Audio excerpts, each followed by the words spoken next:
Our story for you now. Craft beer, booming industry in the Treasure State, but its cousin, hard cider, is making a name for herself in Billings. That's right, MTN's Samantha Harrelson brings us into the world of Last Chance Pub and Cider Mill.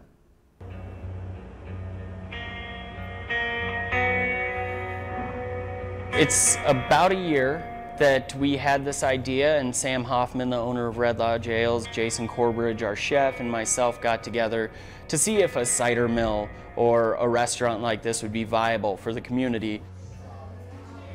And all of us ascertained that absolutely, not only would it be a viable restaurant, it would also be a really welcomed change.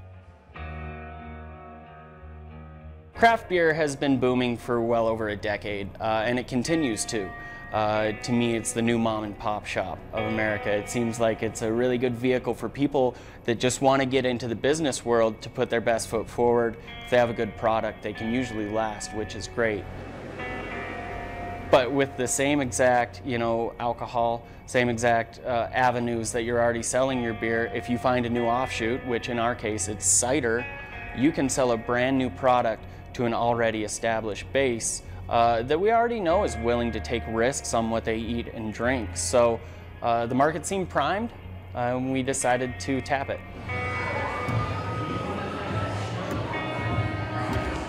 So the process to make cider is really very simple. We need to get in apples. We need to get juice out of those apples that needs to be full of sugar. That sugar is then going to be ate by the yeast to produce alcohol. That's the long and short. One in particular would be the full Montana. That's made with all Montana apples from orchards here.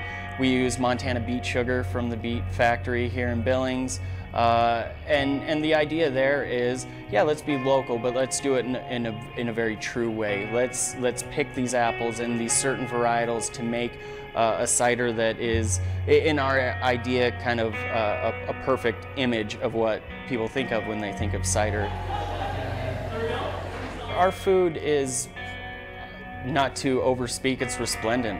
Our chef is incredibly thoughtful. He brings 20+ years of experience to the table.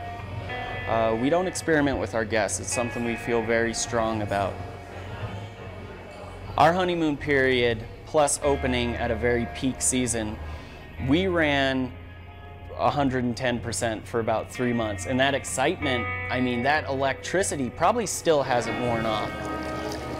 All of our staff is just so excited to get these new products and this thoughtful food into, or onto, I should say, the tables of the guests. We want to share our experience of food and fine beverages with the community at large.